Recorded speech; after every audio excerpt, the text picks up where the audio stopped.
오늘은 교회력을 따르면 이번 주일이 성령 강림절이 됩니다. 그래서 오늘은 성령의 은사와 방언 이런 것에 대해서 좀 말씀을 드리려고 합니다.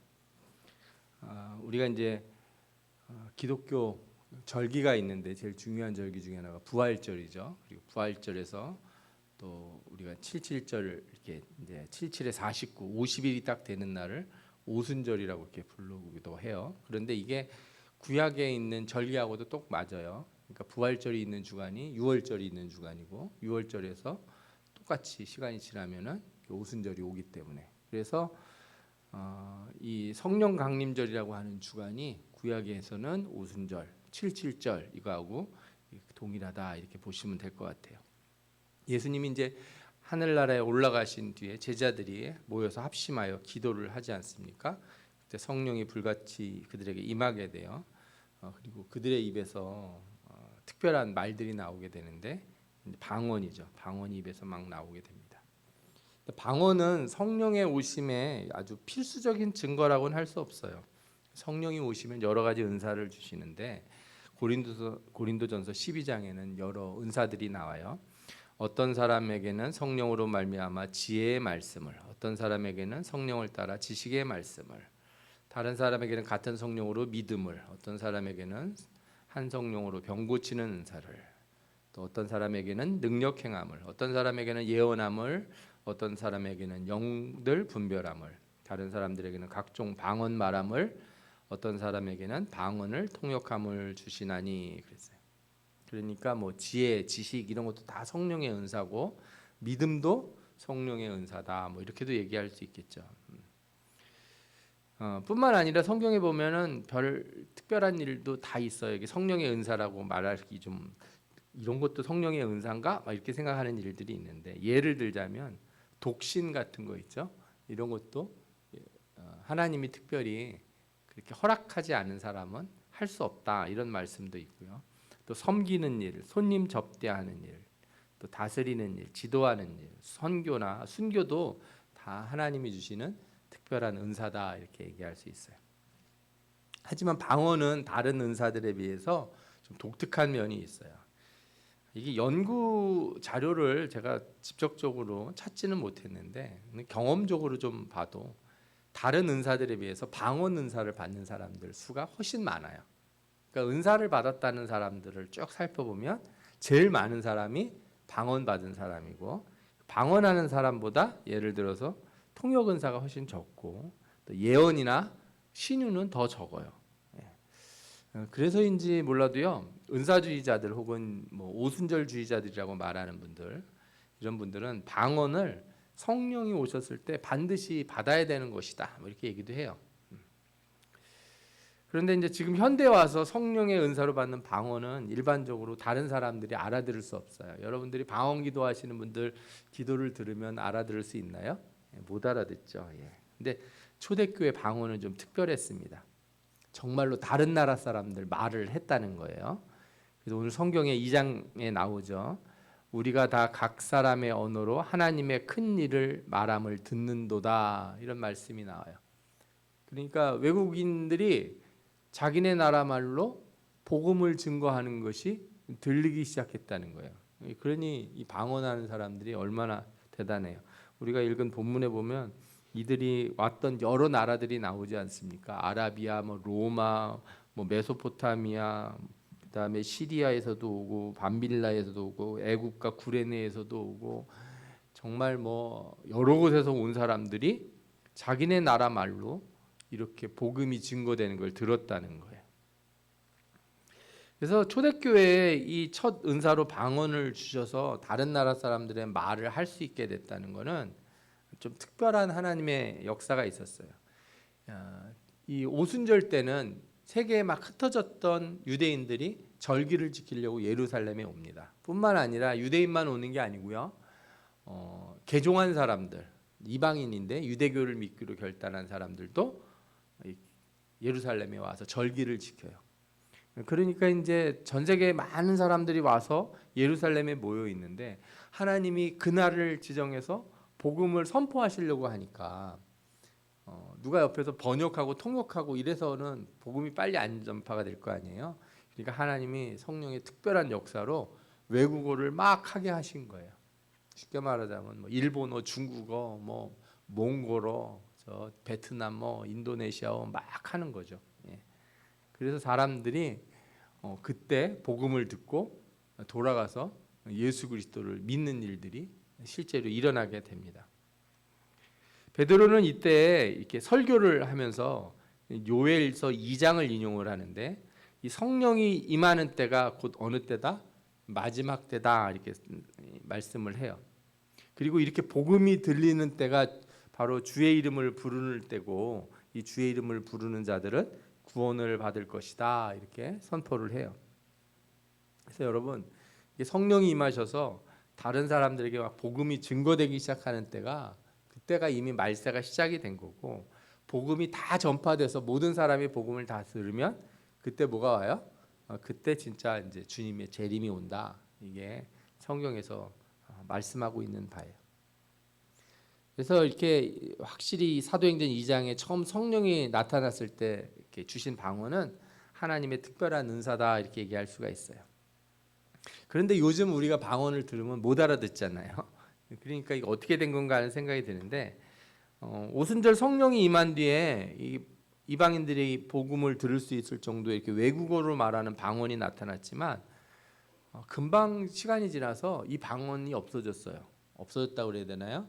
이렇게 잘 안 나타나고 다른 사람들이 알지 못하는 방언, 우리가 이해할 수 없는 방언들을 주로 하게 됐어요. 그래서 바울이 선교하는 도중에 고린도 교회에 가서 교회를 세우고 그랬는데 거기 있는 분들이 방언을 막 받았거든요. 은사들 때문에 말이 많아서 바울이 그 얘기를 해줍니다. 그때 뭐라고 그러냐면 방언은 기도하는 사람을 위한 것이지 다른 사람을 위한 것이 아니다 이렇게 얘기해요. 다른 사람들이 못 알아듣는 거니까 본인 자신이 기도할 때 유용한 것으로 방언을 주셨다는 거예요. 그런즉 형제들아 내가 너희에게 나가 방언으로 말하고 계시나 지식이나 예언이나 가르치는 것으로 말하지 아니하면 너희에게 무엇이 유익하리요? 혹 필이나 검은고와 같이 생명 없는 것이 소리를 낼 때 그 음을 분별을 나타내지 아니하면 필이 부는 것인지 검은고 타는 것인지 어찌 알게 되리요? 그랬어요. 나팔이 분명하지 못한 소리를 내면 누가 전투를 준비하려? 이와 같이 너희도 혀로서 알아듣기 쉬운 말을 하지 아니하고 그 말하는 것을 어찌 알리요? 이는 허공에다 말하는 것이라 그랬어요. 그러니까 방언으로 막 얘기를 하면 다 못 알아듣는데 제가 만약에 설교를 방언으로 막 한다고 그래서 생각해 보세요. 그럼 여러분들은 당황해하실 거 아니에요. 목사님 뭔 말하는지 하나도 못 알아듣고. 그래서 예전에 그 로마 캐톨릭 교회가 라틴어로 설교를 했어요. 예배 미사를 집례하고. 그 라틴어로 하면 아무도 못 알아듣는데 무슨 소용이 있겠습니까? 그죠? 자국어로다가 얘기를 해야지. 그런 것처럼 이렇게 방언도 다른 사람들이 못 알아듣는 걸 막 하는 게 결코 유익하지 않다 그래요. 그래서 오죽하면은 이런 말씀도 하셨어요. 그러므로 방언은 믿는 자들을 위하지 아니하고 믿지 아니하는 자들을 위하는 표적이나 예언은 믿지 아니하는 자들을 위하고 위하지 않고 믿는 자들을 위함이라. 그러므로 온 교회가 함께 모여 다 방언으로 말하면 알지 못하는 자들이나 믿지 아니하는 자들이 들어와서 너희를 미쳤다 하지 않겠느냐 그랬어요. 그러니까 방언은 예수 믿는 사람들을 위한 거예요. 그래서 안 믿는 사람들한테 방언을 한다든가 그러면 사람들이 못 알아듣고 복음 증거가 안 된다 이렇게 말씀을 하신 거예요. 그 뒤에 그래서 우리가 지금 아는 것 같이 이제 외국어가 아닌 방언이 일반적인 방언이 되었다 이렇게 얘기할 수 있습니다. 방언이 이렇게 변하고 이제 나중에는 기적도 점점 줄어요. 여러분들이 아시다시피 사도행전에 처음에 보면 베드로는 감옥에 갇혔는데 기도하니까 성령이 오셔서 옥문을 열고 꺼내 주시잖아요. 그런데 나중에 바울은 감옥에서 갇혀서 이렇게 순교를 당하게 되죠. 이렇게 기적이 줄었다고 하는 게 하나님의 능력이 안 나타났다는 게 아니에요. 그렇게 하지 않아도 하나님의 복음이 다 증거가 되고 하나님의 교회가 확장되기 때문에 그러시는 건데 이 방언이나 다른 예언이나 이런 은사들도 그랬어요. 이게 점점 줄다 보니까 이 초대교 이후에 어떤 사람들은 이 성령의 은사를 신비적인 것으로 여기기 시작해요. 더욱이 성경 66권이 이제 정경으로 정착된 이후에는 성령이 우리로 말씀하게 하시는 것보다 성경을 더 중요하게 여겼는데, 그런데도 불구하고 어떤 사람들은 방언이나 예언 같은 은사가 좀 특별하고 신비적인 거라고 막 주장을 하기 시작을 했어요. 이 중에 누가 있었냐면 몬타누스라고 하는 사람이 있어요. 그리고 이 사람을 따르는 사람들을 몬타누스주의자 이렇게 불렀는데, 이 사람들은 이제 이런 성령의 은사가 다시 임하고 신비적인 걸 아주 주장하는 사람들이었어요.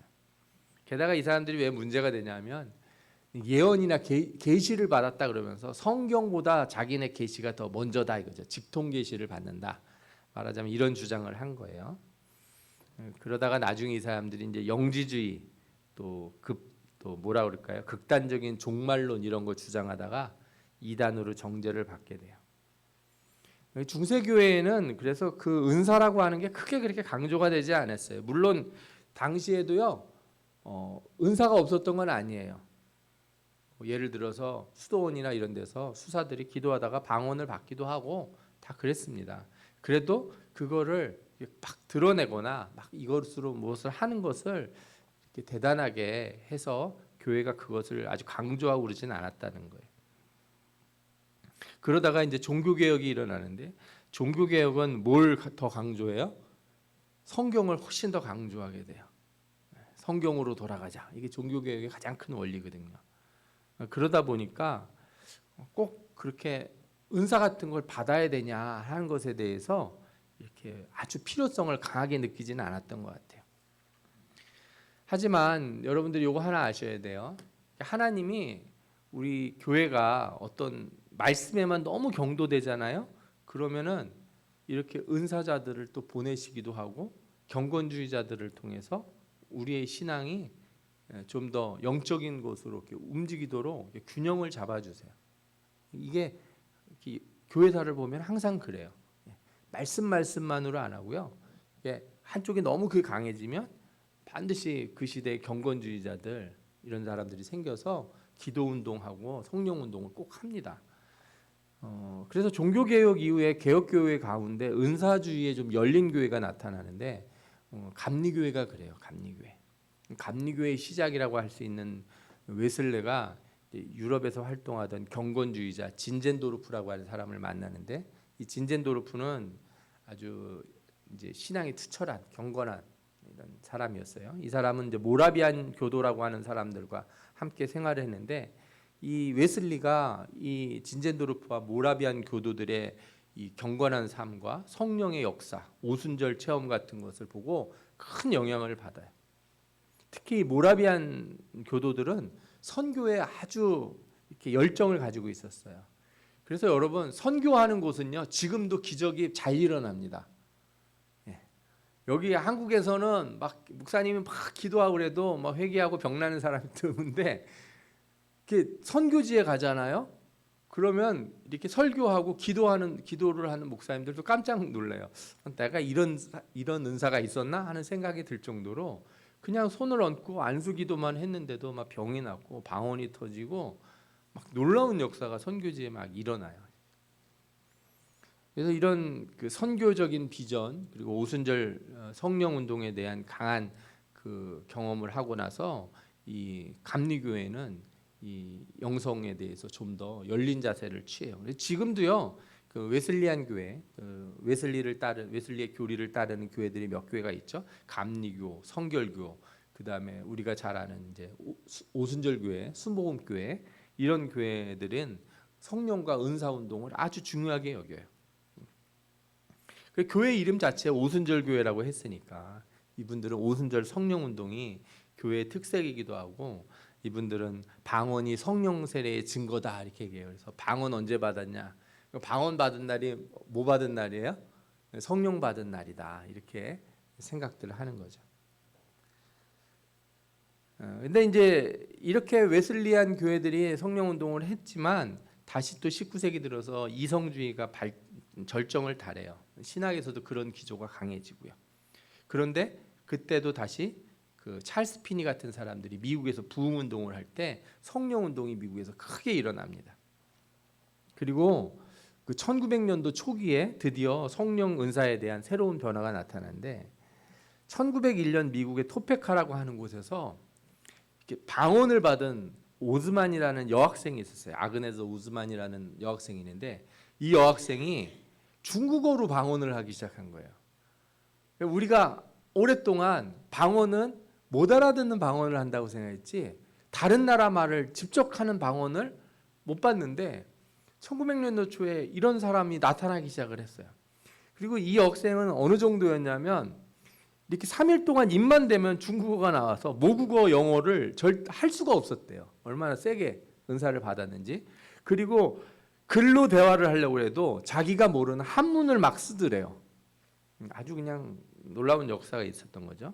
이 이후에 이 수많은 사람이 토페카 부흥운동에 참여해서 뭐 프랑스어, 독일어, 스웨덴어, 중국어, 일본어 등 21개국 나라의 방언을 할 수 있었다라는 기록이 남아 있어요. 오순절 교회들은 이걸 아주 중요하게 여기고 있어요.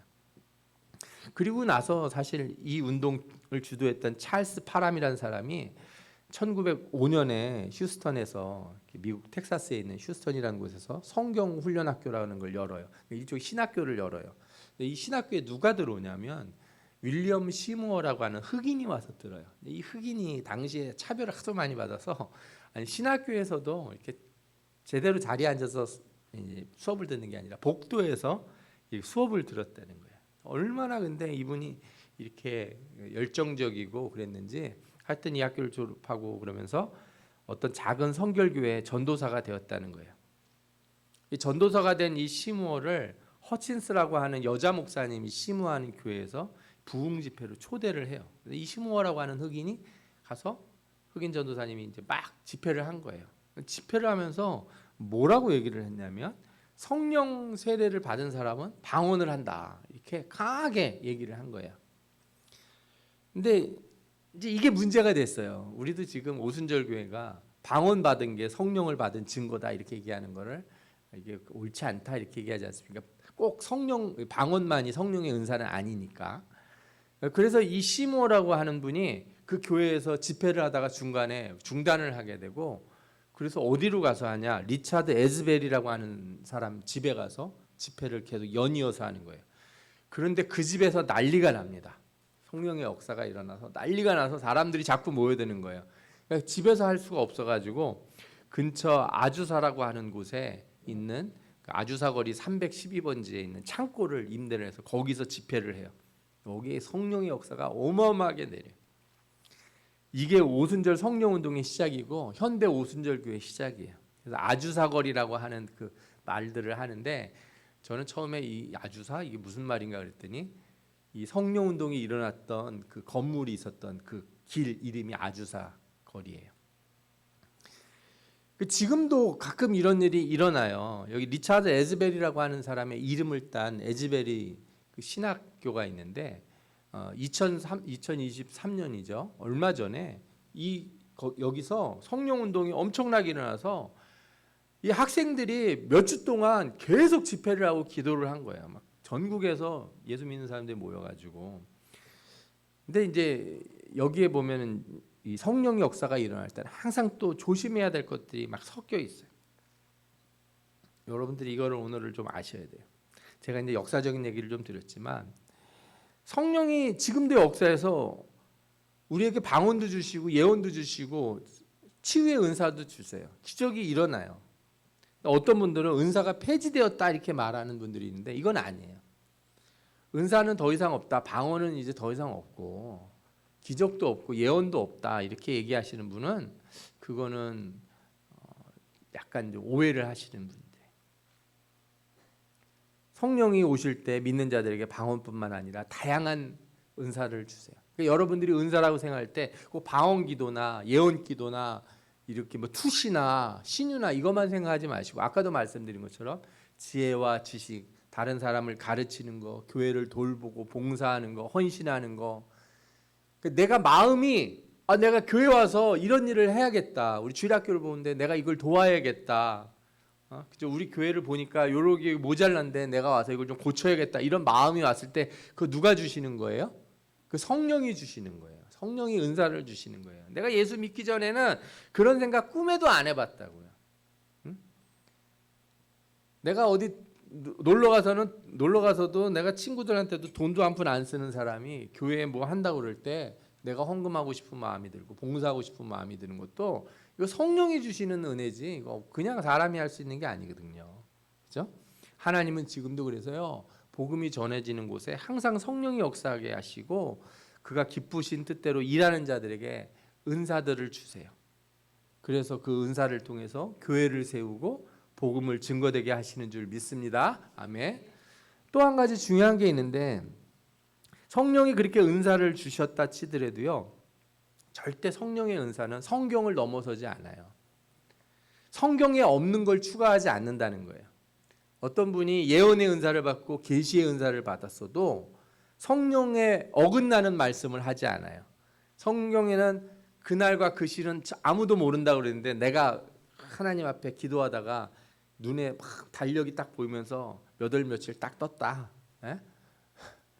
그래서 그날 주님이 오신다고 하더라. 빡빡 주장하면 그게 뭐가 돼요? 이단되기 딱 좋은 거예요. 예. 성경이 아니라고 하는 거를 성령이 갑자기 마음이 바뀌셔서 와서 그렇게 말씀하지 않으신다는 거예요.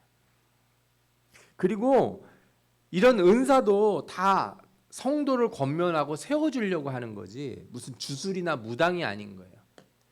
예언의 은사를 받았으면 예언의 은사를 왜 받겠어요? 그 줄 서시오, 번호표 뽑고 그래서 돈 좀 내시오.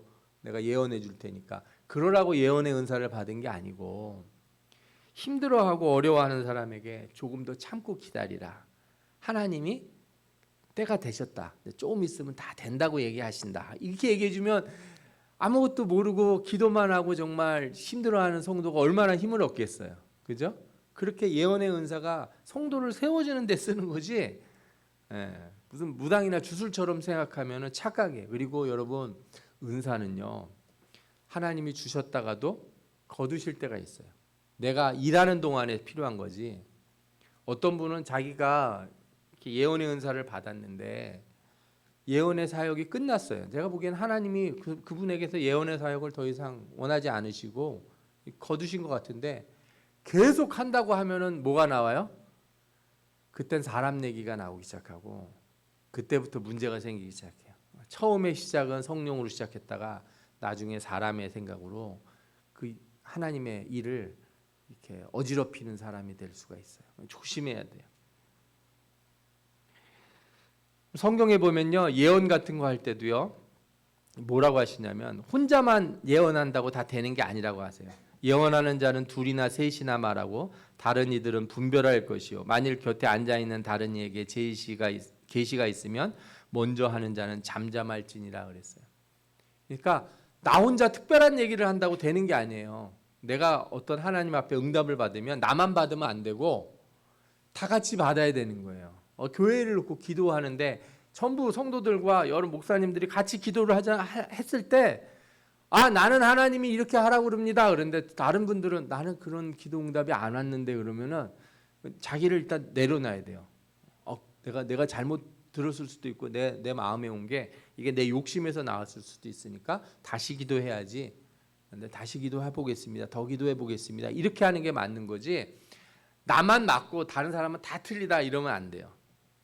예언하는 자들의 영은 예언하는 자들에게 제재를 받나니 하나님은 무질서의 하나님이 아니요 오직 화평의 하나님이라. 하나님은 무질서한 하나님이 아니에요. 하나님은 이 사람에겐 이렇게 말하고 저 사람에겐 저렇게 말해서 서로 막 싸우게 하시는 그런 하나님이 아니시라는 거예요. 물론 그렇다고 해서 여러분 은사가 민주주의 다수결의 원칙을 따르는 건 아니에요. 무슨 얘기냐면요. 다수결의 원칙을 따른다고 그래가지고 많은 사람들이 다 그렇게 하면 좋겠다고 얘기해서 그게 옳은 것만은 또 아니라고요. 그래서 기도하는 사람은요 이 고민을 항상 가져야 돼요. 내가 하나님 앞에 응답받은 것이 과연 바른 것인지를 끊임없이 기도하면서 하나님 은혜를 구해야 돼요. 교회가 합심해서 구해야 돼요. 그래야지만 놀라운 역사가 있는 줄 믿습니다. 아멘. 예. 오늘 그런데 제가 여러분들에게 이 말씀들을 드리면서 한 가지 더 중요한 걸 얘기하고 싶은 게 있어요. 우리가 사모해야 될 은사가 항상 동일한 건 아니고 과거나 현재가 항상 같지 않다는 걸 말씀드리고 싶어요. 예를 들어 방언도 그래요. 요즘 시대에도 여전히 기도하는 자들에게 방언이 주어지잖아요. 예. 그런데 우리는 좀 새로운 방언을 구해야 된다. 아멘. 예. 뭘 구해야 된다고요? 새로운 방언을 구해야 된다. 방언의 은사를 구하라는 거예요. 마치 오순절 역사가 일어났을 그 초대교회에 여러 나라 말로 예루살렘에 모인 자들에게 복음을 증거한 것 같이, 근데 그런 방언의 역사가 일어나야 되기를 여러분들이 기도해야 될 줄 믿습니다. 아멘. 예. 저기 에어컨을 좀 틀어주세요, 여러분. 윤한 집사님 옆에서 에어컨 버튼 눌러서 켜세요. 우리 예성이도 저거 켜주세요. 예. 네. 켜주세요. 그 더우셔가지고 힘들어하시니까 다 켜세요. 예. 네.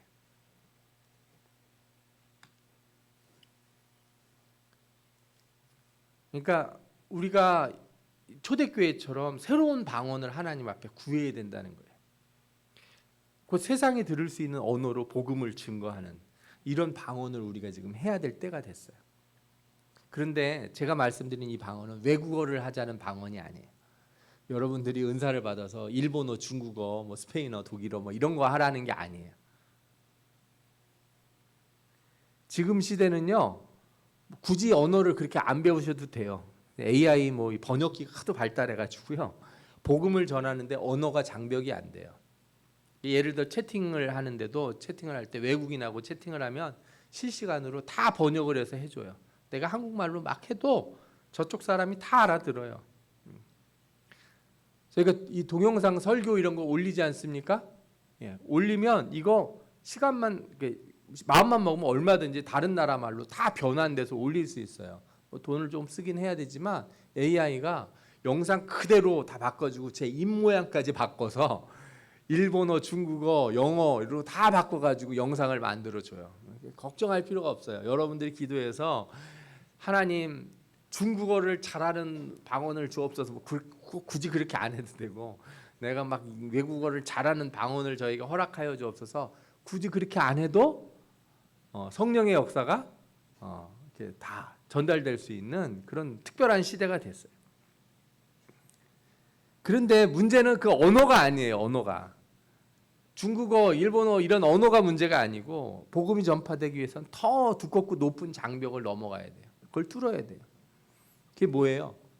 사고의 장벽, 이성의 장벽, 문화의 장벽, 세대의 장벽 같은 거예요. 우리가 같은 한국 사람인데도 뭐라고 그래요? 서로 말이 안 통한다고 그러죠. 요즘이 그런 시대예요. 같은 한국말을 쓰는데 말이 안 통하는 시대인 거예요. 우리 어린아이들하고 뭘 대화를 하면 말이 안 통해요. 저도 아이들의 그 말을 배우기 위해서 엄청 애를 써요.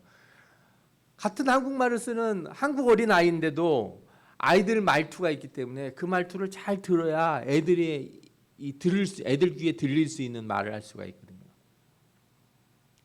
나이 드신 어른에게 복음을 증거하려고 할 때 노인들이 들을 수 있는 언어를 써야 되는데, 그죠? 내가 하고 싶은 말을 막 하면은 못 알아들을 거 아니에요.